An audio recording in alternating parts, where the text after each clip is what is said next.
Hello traders, this is Rich Derrick from tradesight. Wanted to take a few minutes here and go over a trade that we had that was really nice, and that had an exceptional setup that was called for subscribers via our private messenger feed. What I want to talk about and describe is the gap and go that we saw today in the shares of Best Buy. That's BBY, trades on the New York Stock Exchange. One of our proprietary indicators that we often go to when a stock is gapping one way or another or our pressure thresholds.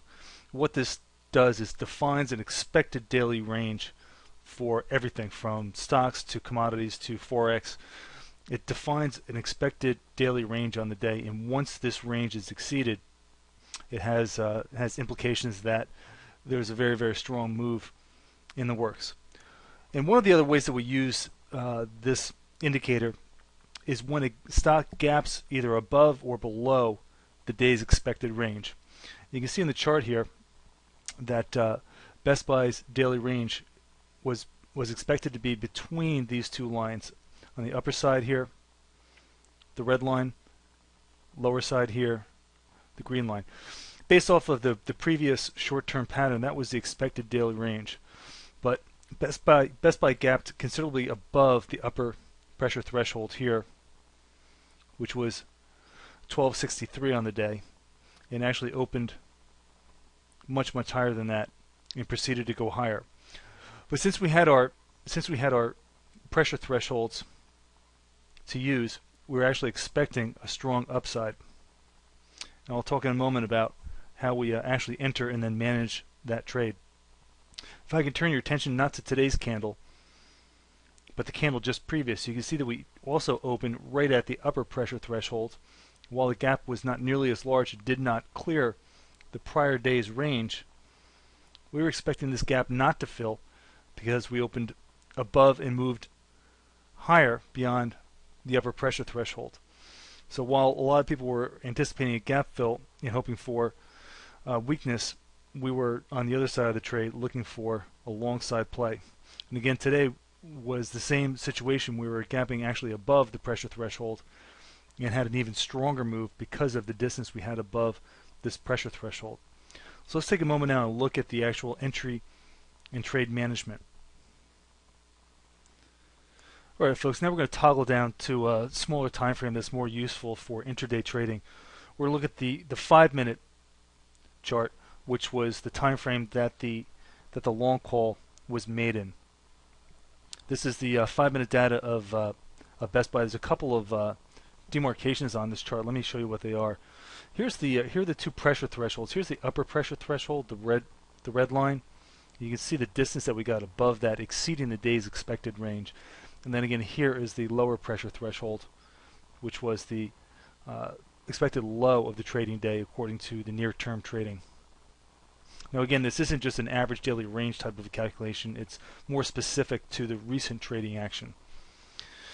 So what we were trying to do was find a reasonable entry here to make sure that the stock was in fact being bought and that there was some kind of an indication that the buyers were in fact, even at these elevated prices, going to overwhelm the sellers.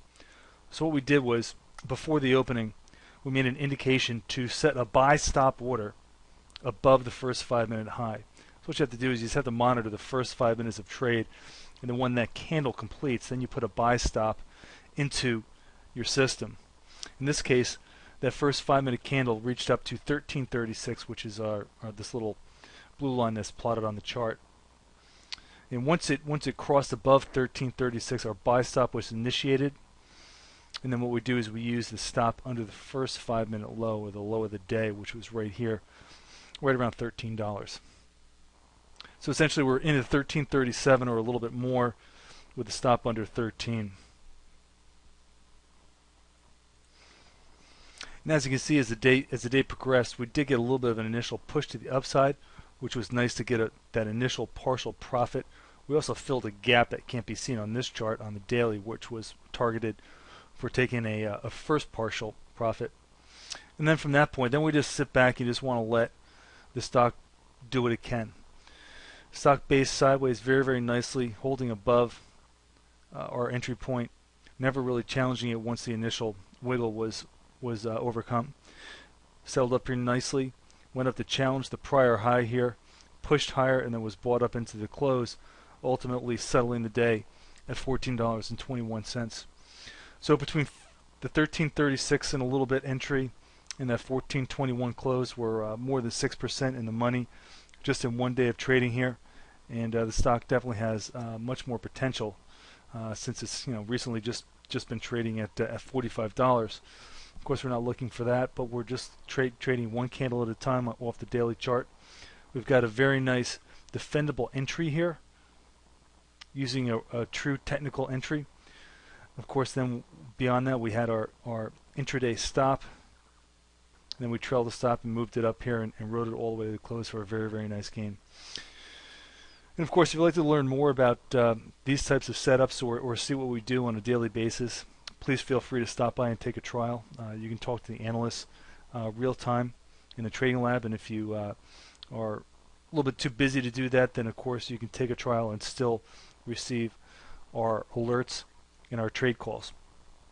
And please, feel free to leave a comment below. We welcome those, and hopefully we'll find some more good trades for you shortly. Again, this has been Rich Derrick from tradesight, and thanks for listening.